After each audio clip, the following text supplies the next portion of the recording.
नमस्कार। आज का मेरा ये 5वां वीडियो है। आज का वीडियो है राहुल गांधी और चक्रव्यूह। इसका टाइटल है राहुल गांधी ने चक्रव्यूह, जिसमें हम सबको पता है, हम सब जानते हैं महाभारत में अभिमन्यु को कैसे 6 लोगों ने मिलकर मारा था।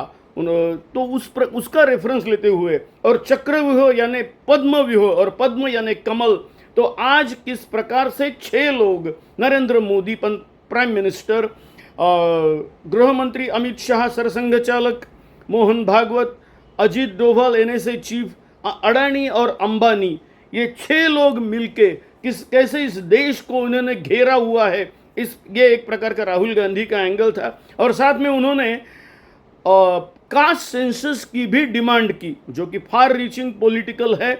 और ये इसके इम्पैक्ट, क्योंकि आज जो हम कास्ट सिस्टम कास्ट के परसेंटेज बताते हैं, वो 1932 में आखिरी की कास्ट सेंसस हुई थी, और उसके बाद आज तक यानी 80-90 साल हो गए हैं, अभी तक कास्ट सेंसस नहीं हुई है। तो अगर वो उन्होंने डिमांड की है, क्योंकि हम जो अभी बोलते हैं कि इतना परसेंटेज है, वो हम 1932 के परसेंटेज के ऊपर बोलते हैं। तो अगर ये पूरी कास्ट सेंसस हो गई तो उसके फार रीचिंग इम्पैक्ट हो गए, तो वो भी उन्होंने अच्छा मुद्दा उठाया। और किस प्रकार से इन्होंने घेरा हुआ है ये 6 लोगों ने, इसके ऊपर ऑब्वियसली कांग्रेस ने, पर्टिकुलरली स्पीकर ने ये मुद्दा कहा कि जो लोग अभी इस सदन में नहीं है उनके बारे में बोलना नहीं चाहिए। मैं खुद लेजिस्लेचर गए 36 साल से कवर कर रहा हूँ। ये मुद्दा मैंने लेजिस्लेचर में भी देखा, और मुझे ये कभी भी हजम नहीं हुआ कि अगर कोई एमएलए या एमपी अगर किसी मुद्दे के ऊपर बोलना चाहता है, तो अगर वो आदमी वहीं होना चाहिए। क्या ये नियम है? अगर हमको जो भी चीज़ें कहनी है वो कहने की तो इजाज़त होनी चाहिए। और आज के सोशल मीडिया के युग में तो आप जो भी कुछ ट्वीट करेंगे या अपने दूसरे सोशल अकाउंट में डालेंगे, वो तो 1 मिनट में वायरल हो जाता है। तो ऐसे माहौल में आप नाम नहीं ले सकते, ये बोल के इनको क्या मिलता है मुझे समझ में नहीं आता। मुझे याद है, जब मैं रॉयटर में था तब मैंने यही एक सवाल उठाया था।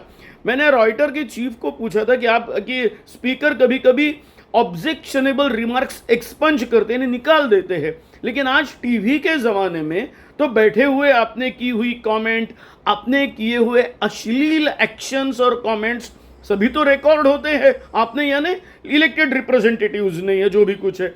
तो अगर ऐसे माहौल में प्रिंट मीडिया क्यों नहीं छापे? तो उन्होंने कहा था कि आपकी ये बात सही है, क्योंकि ये इस प्रकार की कमेंट होती है, और आप कितने भी बोले कि इसको ना कहे, फिर भी उसको दबाए तो नहीं जा सकता।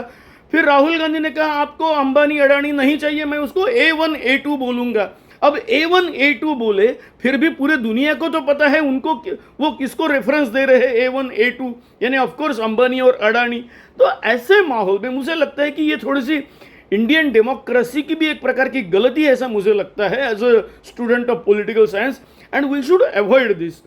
तो चलिए हम आगे बढ़ते हैं। राहुल गांधी ने एक ऐसा बॉल डाला जिसकी वजह से खुद नरेंद्र मोदी या बीजेपी सरकार इसका जवाब नहीं दे पा रही है। मुझे लगता है 272 के नीचे 240 में आने के बाद बीजेपी कुछ ऐसी पोजीशन में आ गई है कि उनके पास जवाब ही नहीं है, और इसीलिए जो प्राइम मिनिस्टर नरेंद्र मोदी गए 10 साल से पत्रकारों से बात नहीं कर रहे, ऐसे सिंपल सवालों का वो जवाब नहीं दे सकते, क्योंकि वो दे ही नहीं पाते। उनको पता है कि इसका जवाब यानी एक प्रकार से गलती मान लेना है।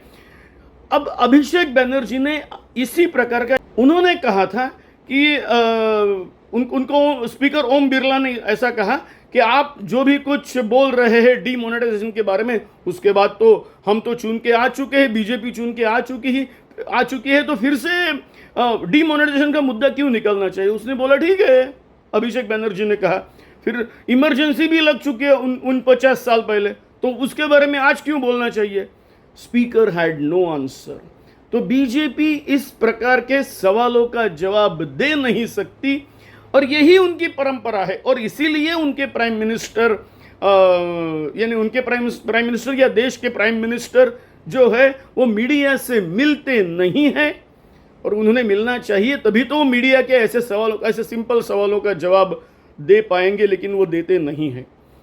एनीवे, मुझे ऐसा लगता है कि 20 साल के पार्लियामेंट में के अनुभव के बाद आज as a leader of the opposition Rahul Gandhi ने एक दिखा दिया है कि वो पार्लियामेंट में क्या कर सकते हैं और उनके सिंपल सिंपल सवालों का जवाब नरेंद्र मोदी के पास नहीं है और इसीलिए वो उनको अभी उनका डायरेक्टली जवाब नहीं दे पा रहे हैं। मुझे ऐसा लगता है एक प्रकार से राहुल गांधी ने ये बाजी जीत ली है। धन्यवाद। मेरा वीडियो लाइक करें, सब्सक्राइब करें। धन्यवाद।